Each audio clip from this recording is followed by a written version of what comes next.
అన్న నమస్తేనే. నమస్తే నమస్తే. ఎట్లుంది రేవంత్ అన్న పాలన? ఇప్పటికైతే చాలా మంచిగానే ఉంది. మంచిగానే ఉన్నది. అవును. ఎట్లుంది పథకాలు అన్నీ మంచిగా ఇస్తున్నాడా మరి? ఇప్పుడైతే ఇచ్చిస్తుండు. ఆ, కాకపోతే మంచిగానే ఇప్పటికైతే కొన్ని మంచిగానే జరుగుతున్నాయి. ఆ. ఏం పని చేస్తావు నువ్వు? నేను వ్యవసాయం పని చేస్తా. వ్యవసాయం పని చేస్తావు. ఎట్లుంది మరి వ్యవసాయదారులకు అందరికి మంచిగా చేస్తున్నాడా మరి? ఇప్పటికైతే మంచిగానే చేస్తుండు, కానీ ఈ మధ్యన ఏమవుతుందంటే రైతు బంధు కొద్దిగా మనుషులు చూస్తుండ్రు, ఎదురు చూస్తుండ్రు. అది ఒక బాగా ఇబ్బంది పెడుతుండ్రు. ఈ నచ్చిన కాడ నుంచి అసలు రైతు బంధు వాళ్ళే ఇంతకుముందు పడ్డాయి, ఇంతకుముందు పడ్డాయి. ఇంతకుముందు వేసిండు. కాకపోతే ఇప్పుడే ఈ విడితేనే సంక్రాంతి అని ఏమైందంటే డ్రాప్ చేసిండు. అందులో కొద్దిగా జనాలు ఎదిరి చూసుడు ఇట్లా అన్నట్టు మార్గొస్తుంది. అందులో యాసంగ పైసల కోసం చూస్తున్నారు. చూస్తున్నారు యాసంగి పని పైసల కొరకు చూస్తున్నారు. అంటే నేను టైంకి ఇస్తలేడా అనే పైసలు మరి? టైంకి వేస్తలేడు. ఎందుకు వేస్తలేడు అంటే మరి? ఏమో మరి ఇక దానికి గవర్నమెంట్ వాళ్ళు వేస్తానని అన్ని ఆపుతుండే, ఎందుకు దేని వలన మరి. మరి గతంలో కేసీఆర్ ఉన్నప్పుడు టైంకి పడ్డాయి పైసలు? ఇక ఆయన ఉండగా టైం, కానీ ఇంతకుముందు ఆయన కూడా ఫస్ట్ గెలిచినాక అట్లనే ఆపిండు. కాకపోతే మిగతా మళ్ళీ చాలు టైం బై టైం వేసుకున్నాడు. అంటే మరి గతంలో కేసీఆర్ ఎకరాన్ని 5,000 ఇస్తే నేను 6,000 ఇస్తున్నా అని చెప్పేసి మాట్లాడుతున్నాడు రేవంత్ రెడ్డి. మరి 6,000 అయినా కానీ టైంకి ఇస్తలేడు అంటావు. అటో ఇటో లేట్ అవుతుంది. అటో ఇటో లేటుగా మరి వేస్తాడు కావచ్చు, కానీ ఇక ఈ వేస్తాను అనుకుంటా ఆపుకుంటా పోతుండు. మరి వేసుడు ఎత్తాడు కావచ్చు. కాకపోతే ఈ మధ్యన గిట అయితే మరి ఈ ఎలక్షన్ కూడా ఎత్తాడు. ఎంత రుణమాఫీ జరిగిందా మరి? అది జరిగింది, రుణమాఫీ మాత్రం జరిగింది. ఎంత తీసుకున్నావు లోను? అప్పుడు 2 లక్షలు ఉన్న లోపు అయిపోయింది, రుణమాఫీ అయింది. ఎంత ఉండే నీకు లోను? నాకు ఒక 2 లక్షలు ఉండే, రుణమాఫీ అయింది. 2 లక్షలు అయింది. అవును. ఇప్పుడు పథకాలన్నీ అందుతున్నాయా మరి? ఇప్పటికైతే అందుతున్నాయి. దానికి చెప్పిన పథకాలు అయితే చేసినాయి, అందుతున్నాయి. కాకపోతే ఈ సిలిండర్ కూడా 500 అన్నాడు, 500 అయింది.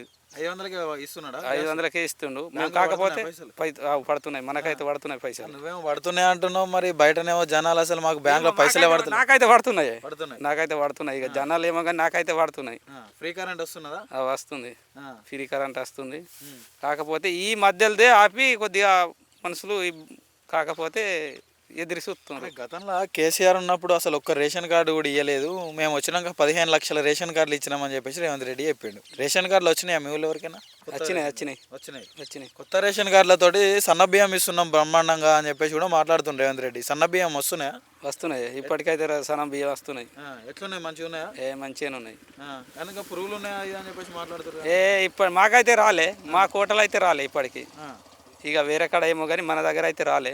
కానీ రాంది వచ్చిందని ఎట్లా మనం చెప్తాం. ఓకే, పెన్షన్ల పరంగా ఏమంటున్నారు మరి? పెన్షన్లు అయితే ఇప్పుడు అదే 4,000 అన్నాడు, కానీ అదే 2,000 అయితే ఇస్తుండ్రు. ఇంకా అదైతే జారీ చేయలే. అదే ఇప్పుడు గతంలో 10 ఏళ్ళ కేసీఆర్ పాలన చూసినావు, 2 ఏళ్ళ రేవంత్ రెడ్డి పాలన చూస్తున్నావు. ఎవరిది మంచిగా అనిపిస్తుంది నీకు? ఇప్పటికీ అయితే మనకు ఇతను కూడా కొన్ని చెప్పిన అయితే అవుతున్నాయి. కాకపోతే ఏంటంటే ఇప్పుడు ఇందిరమ్మ ఇండ్లు కూడా అన్నాడు, ఇండ్లు కూడా కాకపోతే ఇచ్చిండ్రు, చాలా అయినాయి, నడుస్తుండే ఉన్నాయి. కాకపోతే కొన్ని ఏంటంటే ఈ రైతు మందుల కొద్దిగా తికమక్క చేస్తుంది. ఇప్పటిదే ఇటాడు చేసిండు, సంక్రాంతి అని సిగ్నర్ పెట్టిండు, మళ్ళీ డ్రాప్ చేసిండు.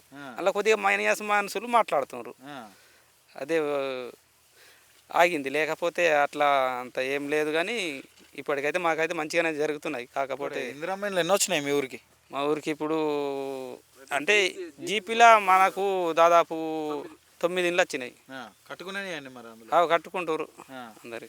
అంటే లేనోనికి ఇస్తున్నారా, లేకపోతే కాంగ్రెస్ లీడర్లే పంచుకుంటారా? లేనోళ్ళకి ఇచ్చిండ్రే, ఉన్న మాట ఎందుకు అబద్ధం ఆడతావు. లేనోళ్ళకి ఇచ్చిండ్రు, పైసలు కూడా పడుతున్నాయి. పాపం కట్టిన కొద్దీ పడుతున్నాయి పైసలు కూడా. వీటిని మాత్రం ఆపుతలేడు, ఎత్తుండు.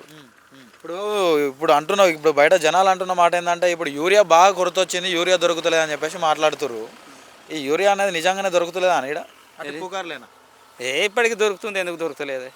దొరుకుతుంది, యూరియా అయితే దొరుకుతుంది, ఎందుకు దొరకదు? కానీ కాకపోతే ఇక ఇంతకుముందు స్టాక్ ఉన్నట్టు, అంటే స్టాక్ ఏంటంటే ఇప్పుడు ఆధార్ కార్డు తోటి ఇచ్చుడుకు, పాస్బుక్ తోటి అన్నుడుకు అట్లా. లేకపోతే యూరియా ఎందుకు దొరకదు? ఒకటి జనాలు కొద్దిగా సుత్తించి కూడా మాట్లాడు కూడా అట్లా మాట్లాడతారు. అంటే కావాలని బురద వెళ్ళాలి కాంగ్రెస్ పార్టీ మీద అని చెప్పేసి అట్లా మాట్లాడుతున్నారు అంటావా? అట్లా చేయాలని. లేకపోతే యూరియా దొరుకుతుంది, ఎందుకు దొరకదే? దొరుకుతుంది. ఓకే, ఇప్పుడు మనతో పాటు పక్కనే ఇంకొక యువ రైతు ఉన్నాడు, వారితో మాట్లాడే ప్రయత్నం చేద్దాం. అన్న చెప్పండి అన్న, ఎట్లుంది పాలన? మంచిగా ఉన్నది. ఏం చేస్తున్నాడు మరి రేవంత్ రెడ్డి? ఇప్పటికైతే చెప్పిన పథకాలు అయితే ఇస్తున్నారు. నోటికి వస్తాయి కానీ చేసే పనులు అయితే తిరేం కొద్ది అవుతాయి స్లో. వచ్చినాయి 2 ఏళ్ళు అవుతుంది, మరి ఇంకా ఏం పథకాలు అందుతలేమని చెప్పేసి బయట బాగా వ్యతిరేకత వస్తుంది. ఎందుకు వస్తుంది అంటారు? ఇక చేసే పనులు చెప్పినాయి, ఇక తర్వాత తిరేం కొద్ది చేసుకుంటూ వస్తారు. ఇక అన్ని ఒక్కతే ఎగ్దమ్లా చేయాలంటే చేస్తారా? ఎవరైనా చెయ్యరు. అది అంటే నేను వచ్చిన 6 నెలల్లోనే 6 గ్యారంటీలు అమలు చేస్తా అని చెప్పేసి వాగ్దానాలు చేసిండు రేవంత్ రెడ్డి. 2 ఏళ్ళు అవుతుంది. ఇంకా నోటితోటి చెప్పచ్చే, నోటితోటి 100 సుగా చెప్పచ్చు, కానీ చెప్పిన పథకాలు ఎగ్దమ్లా ఒకటేసారి అవుతాయా? తిరేం కొద్ది సులో అయితే అవుతాయి. బడ్జెట్ అని చెప్పేసి మాట్లాడుతున్నారు. బడ్జెట్ తాపకు ఒకటే అయితేనే ఉంటుంది. ఇది చేయంగానే తర్వాత మళ్ళీ నెక్స్ట్ ఇంకో చేసుకుంటూ పోతారు. కేసీఆర్స్గా కొన్ని పనులు చేసినాయి, పనులు కొన్ని మంచిగా ఉన్నాయి, కొన్ని సెడ్యూర్గా ఉన్నాయి. అంటే కేసీఆర్ ఉన్నదంతా తీసుకుపోయి ఉన్నోనికే పెట్టండి కానీ లేనోనికి ఏం చేయలేదు అని చెప్పేసి అన్నారు. భూముల్లో అయితే రైతు బంధు రుణమాఫీ చేస్తా అన్నాడు. రుణమాఫీ కొంతమంది 50,000 దాకా చేసిండు, కొంతమందికి చేయలే మొత్తానికి. కానీ వాళ్ళకి కేసీఆర్ టైంలో 2 లక్షల వరకు రుణమాఫీ చాలా మందికి చేసిండ్రు. మరి బయట మరి మాకు 50,000 ఉన్న వాళ్ళకి కూడా రుణమాఫీ జరుగుతలేదు అని చెప్పేసి మాట్లాడుతుంది. అయింది రుణమాఫీ, ఎందుకు కాలేదు? రుణమాఫీ అయింది. ఇప్పుడు బస్సు ఫ్రీ, లేడీస్ వాళ్ళకి మంచిగా ఎక్కడంటే అక్కడికి పోతారు. ఈడికెళ్ళి హైదరాబాద్ దాకా పోతారు. అంతా చిక్కలు పట్టుకొని కొట్టుకుంటారు.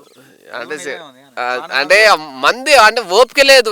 ఈ బస్సు కాకపోతే ఇంకో బస్సు ఎక్కుతామని ఓపిక లేక వాళ్ళు చిక్కలు పడుతున్నారు. బస్సులు ఫ్రీ పెట్టిండి కానీ బస్సులు పెంచలేదు, తక్కువ బస్సులు వేసిండు అని చెప్పేసి కూడా వాళ్ళే మాట్లాడుతున్నారు. మరి ఆడోళ్ళే అసలు మాకు ఫ్రీ బస్సు వద్దని చెప్పేసి కూడా మాట్లాడుతున్న పరిస్థితి. ఎందుకు వచ్చిందంటారు ఆ పరిస్థితి? వాళ్ళకు ఇక్కడ దగ్గర ఉన్న ఏదైనా ఐటమ్స్ కొనేడుచుగా దూరం పోయి కొంటామని వాళ్ళకు కొంచెం, ఈ ఊరికి పోతే మంచిగా ఉంటుంది, ఆ ఊరికి పోతే మంచిగా ఉంటుంది అని వాళ్ళకి. ఫ్రీ బస్ లేక ముందు అంగడి చేయడానికి 2 కిలోమీటర్లు పోతే ఇప్పుడు 20 కిలోమీటర్లు పోతురట అంగడి చేయడానికి. నిజమేనా? నిజమే. అవసరం లేకుండా కూడా బస్సులలో తిరుగుతురట. మరి అవసరం లేకుండా ఇంటికాడ ఉండి ఏం చేస్తామని సినిమాకా దేనికో తిరుగుతున్నారు. అదైతే వాస్తవమే. ఓకే, సీట్లు దొరుకుతున్నాయా మరి మీరు ఎక్కితే బస్సులో? మేము ఎందుకు ఎక్కుతాం, మాకేం పని. ఇప్పుడు ఆలోచనలకు పెట్టినట్టే మీకు ఏమైనా పథకం పెడితే మంచిగా ఉంది అంటారా? మరి మనకు ఏం పథకాలు పెడతారు ఇక మొగోళ్ళకు సుగా. ఇక మరి ఏం పథకం పెడితే మంచిగా ఉంటుంది అంటారు? మరి ఇక అందరికి తెలిసిన వాళ్ళకు